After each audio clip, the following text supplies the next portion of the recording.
Hola, ¿qué tal amigos y amigas que nos escuchan a través de redes sociales? Soy el Padre Javier Hernández Raigosa, párroco de Nuestra Señora del Carmen en la colonia Urdiales en Monterrey, Nuevo León, México.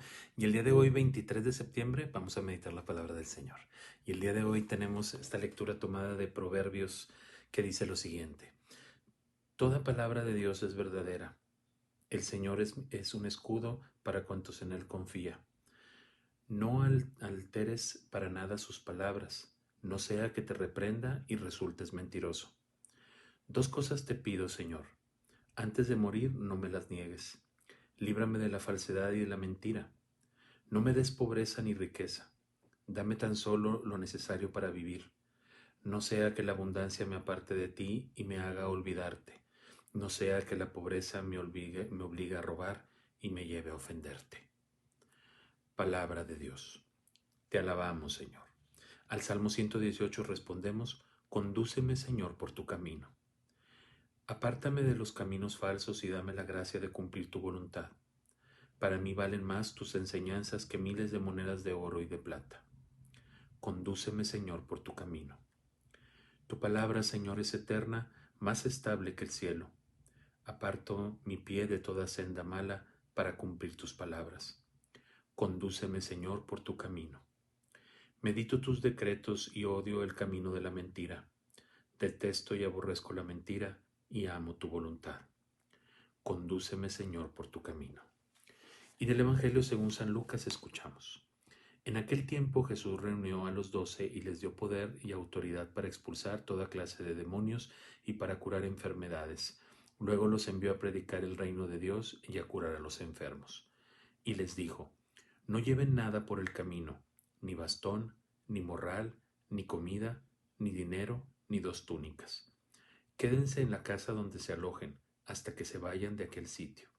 Y si en algún pueblo no los reciben, salgan de ahí y sacúdanse el polvo de los pies en señal de acusación. Ellos se pusieron en camino y fueron de pueblo en pueblo, predicando el Evangelio y curando en todas partes. Palabra del Señor. Gloria a ti, Señor Jesús. Muy bien, pues el día de hoy vamos a meditar varias cosas. De la primera lectura volvemos al libro de los Proverbios y hay pues algunas cosas interesantes. Es como una súplica, si se fijaron es una súplica que, que sale o brota del corazón del hombre y creo que nosotros todos hemos tenido esta como súplica interna hacia el Señor. Lo primero que me llama la atención es que nos pide el Señor que sus palabras no las alteremos, ¿verdad? Que busquemos no ser fieles a su palabra, fieles a lo que Él nos ha pedido, para luego no ser mentirosos. Entonces hay que ser precavidos, ¿verdad? No transgiversar la palabra del Señor, aunque a veces duela, aunque a veces sea muy difícil de llevar a cabo, es preferible eso a luego andar como minimizando la palabra del Señor o confundiendo a los demás. Promoviendo doctrinas que no van de acuerdo a la doctrina de Jesucristo. Entonces, por ahí hay una idea interesante para meditar. ¿Cómo ando yo en el cumplimiento de esa palabra y cómo recibo yo la palabra de Dios con autenticidad, aunque duela a veces o sea difícil de llevar? Y luego viene esta súplica que hace esta persona que clama a Dios, donde dice, antes de morir, no me niegues estas dos cosas. La primera, líbrame de la falsedad y de la mentira. ¿Mm? Y no me des pobreza ni riqueza. Dame solo lo necesario para vivir. Primero, creo yo que hay un tema. O sea, yo creo que a todo el mundo nos preocupa el momento en que nosotros vamos a morir. Y a veces yo creo que el miedo a la muerte es más el miedo a la soledad. O sea, empezamos a pensar, y bueno, me iré a morir solo. De hecho, pues todos morimos solos, ¿verdad? O sea, nadie muere por nosotros.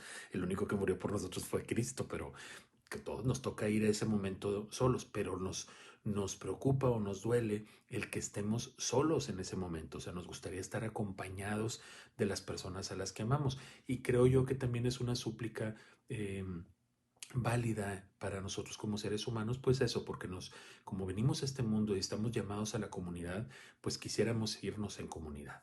Pero también hay que entender que cuando uno es llamado a la muerte, es decir, no pensemos realmente en que somos llamados a la muerte, sino que somos llamados a la vida, porque vamos a ser llamados, Dios nos está llamando a que a través de este evento que es la muerte, estemos ya con Él para siempre. Entonces, Creo que también ese es, si comprendiéramos este nivel de la muerte que vayamos a experimentar algún día como un llamado hacia la vida eterna, o sea, Dios que me está llamando para que esté con Él, yo creo que comenzaríamos a tener menos miedo de morir y entender, por ejemplo, por qué los santos, como Santa Teresa de Jesús, decían, muero porque no muero, ¿verdad? O sea, ya me quiero morir, pero no porque tenga un deseo suicida o quiera ella quitarse la vida, no, sino que es tanto su deseo de estar con Dios que quisiera que ya llegara ese momento para poder estar ya para la eternidad con Él. Entonces, ese aspecto de las peticiones que a veces hacemos, Señor, pues ayúdame a que no muera yo solo, a que no muera, pues no vamos a estar solos, Él está con nosotros. Lo único que hay que pedirle a Dios también es que nos dé fortaleza para que en ese momento no flaqueemos, ¿verdad? Para que en ese momento no reneguemos de Dios porque puede ser como la gran tentación. Recuerdo en uno de los santos, Santa Faustina, que ella en sus diálogos con Jesús decía que el momento más importante para el ser humano es cuando está muriendo, porque ahí es cuando el demonio está más cerca para desesperarnos, para meternos dudas, para meternos miedo de ese momento. Y que nosotros debemos de abrazar más el corazón de Cristo, que es misericordia, que es perdón, y pedirle que nos ayude a pasar ese momento, pues, como verdaderos hijos de Dios. Entonces, ojalá podamos meditar sobre ese aspecto.